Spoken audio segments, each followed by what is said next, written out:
Halo semuanya, perkenalkan nama saya Sania Hasan. Saya akan membahas 4 pokok pembahasan. Yang pertama, mengenai KLB atau wabah dan tabel maksimum minimum. Yang kedua, pengukuran epidemiologi. Yang ketiga, desain penelitian. Dan yang keempat adalah screening epidemiologi. Yang pertama adalah wabah. Wabah adalah kejadian berjangkitnya suatu penyakit menular dalam masyarakat yang jumlah penderitanya meningkat secara nyata melebihi dari keadaan lazim pada waktu dan daerah tertentu serta dapat menimbulkan malapetaka. Yang kedua adalah KLB atau kejadian luar biasa. KLB atau kejadian luar biasa adalah timbul atau meningkatnya kesakitan atau kematian yang bermakna secara epidemiologis dalam suatu daerah dalam kurun waktu tertentu. Selanjutnya adalah 5 kriteria KLB. Yang pertama, meningkatnya kejadian kesakitan 2 kali lebih dibandingkan dengan kejadian kesakitan pada waktu yang lalu. Yang kedua, meningkatnya angka kesakitan 2 kali atau lebih waktu yang sama dibandingkan dengan angka rata-rata per bulan pada tahun sebelumnya. Yang ketiga, meningkatnya angka kematian dikarenakan penyakit lebih besar 50% bila dibandingkan angka kematian pada periode sebelumnya. Yang keempat, adanya kesakitan dari penyakit yang sebelumnya tidak ada atau tidak dikenali. Dan yang kelima adalah angka rata-rata per bulan selama 1 tahun menunjukkan kenaikan lebih 2 kali dibandingkan angka rata-rata per bulan pada tahun sebelumnya.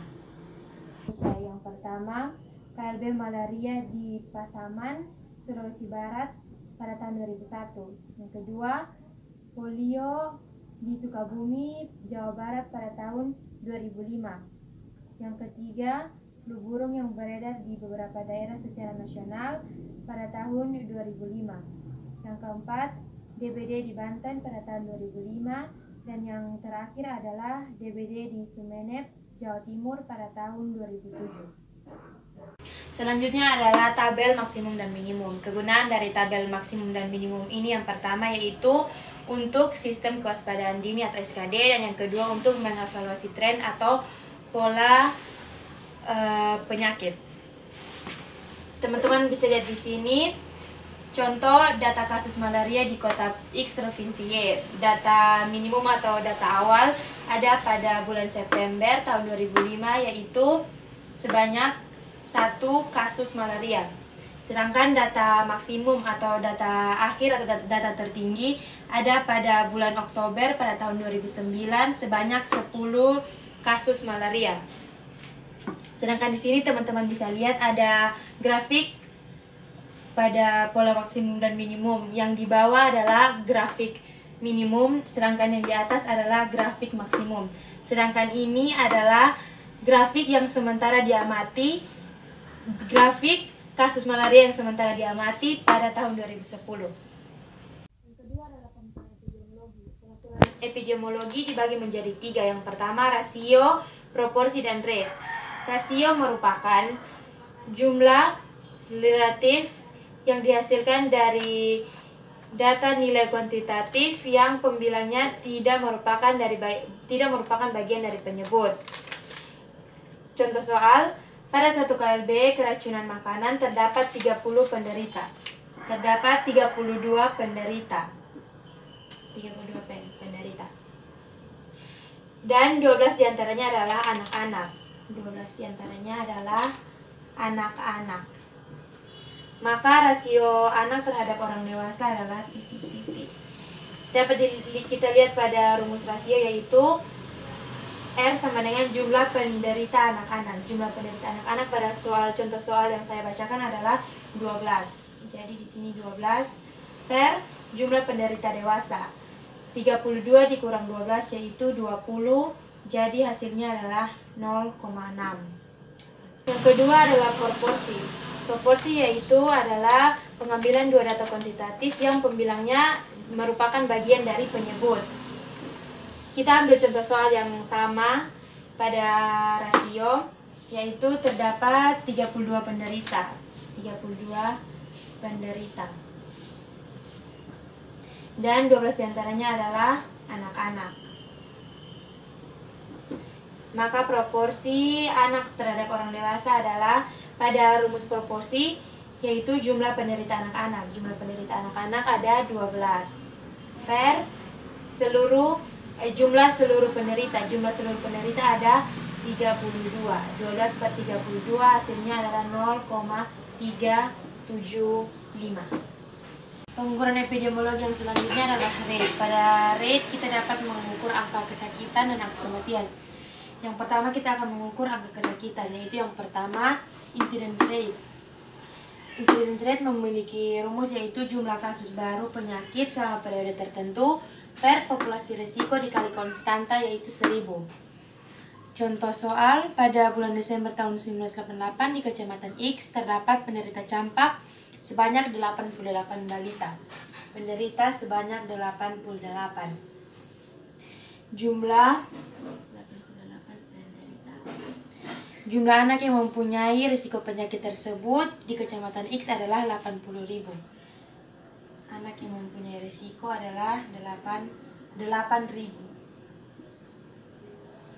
Maka incidence rate penyakit campak tersebut adalah, lihat pada rumus, jumlah kasus baru penyakit selama periode tertentu. Jadi 88 per populasi yang mempunyai risiko terkena penyakit campak adalah 8.000.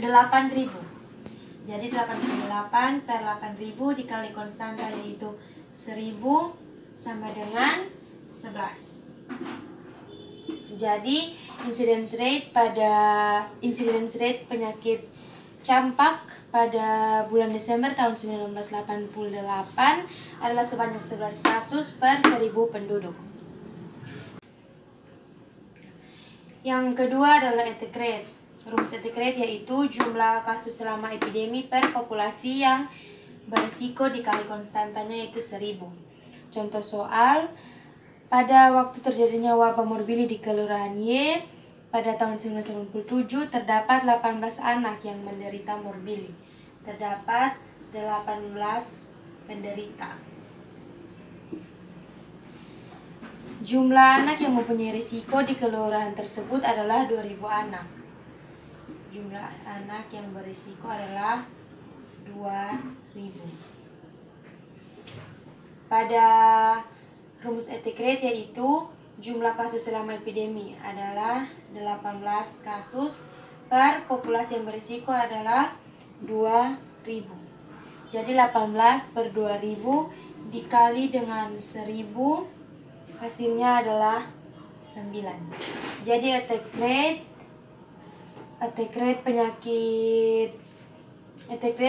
penyakit tersebut pada kelurahannya tahun 1987 adalah sebanyak 9 kasus per 1000 penduduk. Selanjutnya adalah prevalence rate. Rumus prevalence rate yaitu jumlah kasus penyakit pada suatu titik waktu per jumlah penduduk seluruhnya dikali dengan konstanta yaitu 1000. Contoh, kasus penyakit TBC paru di Kecamatan Moyang pada waktu dilakukan survei pada Juli tahun 1998 adalah 96 orang. Kasus penyakit yaitu 96 dari 24.000 penduduk. 24.000 penduduk. Maka prevalence rate TBC di kecamatan tersebut adalah jadi 96 per jumlah seluruh penduduk yaitu 24.000 dikali dengan konstanta yaitu 1000 hasilnya adalah 4. Jadi prevalence rate pada kecamatan Moyang adalah sebanyak 4 kasus per 1000 penduduk. Yang keempat adalah periode prevalence. Rumus dari periode prevalence yaitu jumlah kasus penyakit selama periode per penduduk rata-rata periode tersebut dikali dengan konstanta yaitu 1000. Contohnya, pada periode tahun 1988 dari bulan Januari sampai bulan Desember di Kelurahan A terdapat 75 penderita. Pada pertengahan tahun 1988, penduduk Kelurahan A tersebut berjumlah 5.000 orang. Jumlah penduduk adalah 5.000. Maka periode prevalence malaria di Kelurahan A adalah jumlah penyakit pada jumlah kasus penyakit selama periode yaitu 75 per penduduk rata-rata periode tersebut adalah 5.000 dikali dengan konstanta yaitu 1.000, hasilnya adalah 15. Jadi periode prevalence malaria di Kelurahan A adalah sebanyak 15 kasus per 1.000 penduduk. Pengukuran rate yang selanjutnya adalah pengukuran angka kematian. Yang pertama yaitu Crude Death Rate atau CDR. Rumus dari CDR yaitu jumlah kematian pada tahun tertentu per jumlah penduduk pada pertengahan tahun dikali konstanta yaitu 1.000. Contoh, dalam suatu wilayah diketahui bahwa jumlah penduduk pada pertengahan tahun adalah 2.000 jiwa. Jumlah penduduk 2.000 jiwa. Sedangkan jumlah kematiannya adalah 80 orang. Kematian 80 orang. Jadi CDR adalah jumlah kematian pada tahun tertentu. Jumlah kematian adalah 80 per jumlah penduduk pada pertengahan tahun yaitu 2.000 dikali konstanta yaitu 1.000, maka hasilnya adalah 40. Jadi CDR pada pertengahan tahun adalah sebanyak 40 kasus per 1.000 penduduk. Selanjutnya yaitu X-specific death rate. X-specific death rate yaitu jumlah kematian. Di sini kita mengambil contoh jumlah kematian pada umur 20 sampai 30 tahun.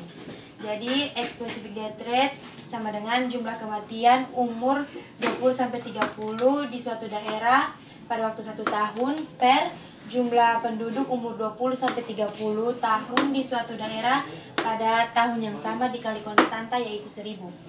Contohnya, Kecamatan B jumlah penduduk yang berumur 20 sampai 30 tahun pada pertengahan tahun 1988 adalah 1.000 orang. Yang berumur 20 sampai 30 ada 1.000 orang. Dari jumlah tersebut, selama tahun 1988 yang meninggal ada 3 orang. 3 orang meninggal. Jadi jumlah kematian umur 20 sampai 30 tahun yaitu ada 3 per jumlah penduduk umur 20 sampai 30 tahun di suatu daerah pada tahun yang sama yaitu ada 1.000 penduduk. 3 per 1.000 dikali dengan 1.000 hasilnya adalah 3. Jadi X-specific rate pada jumlah penduduk yang berumur 20 sampai 30 tahun adalah 3 kasus per 1.000 penduduk. Yang ketiga adalah disease specific death rate atau angka kematian akibat penyakit tertentu. Contoh penyakit yang diambil di sini adalah penyakit TBC. Jadi disease specific death rate sama dengan jumlah kematian karena TBC di suatu daerah dan waktu 1 tahun per jumlah penduduk rata-rata pada daerah dan tahun yang sama dikali konstanta yaitu 1.000. Contohnya pada pertengahan tahun 1988 di Kecamatan Manggar jumlah penduduknya yaitu 2.000 orang. Jumlah penduduk 2.000. Selama tahun 1988 tersebut terdapat 30 orang yang meninggal. Yang meninggal 30. Meninggal karena TBC. Maka kematian akibat TBC adalah jumlah kematian karena TBC ada 30 per jumlah penduduk rata-rata yaitu 2.000 dikali dengan konstanta yaitu 1.000 hasilnya adalah 15. Jadi kematian yang diakibatkan karena TBC adalah sebanyak 15 kasus per 1.000 penduduk.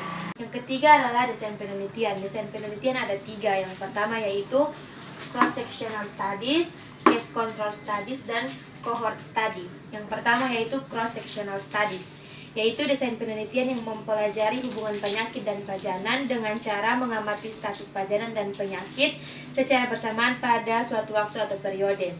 Yang contohnya, studi medis yang meneliti prevalensi kanker di antara populasi tertentu. Peneliti dapat mengevaluasi orang-orang dari berbagai usia, etis, lokasi geografis, dan latar belakang ekonomi dan sosial. Desain yang kedua adalah Case Control Study.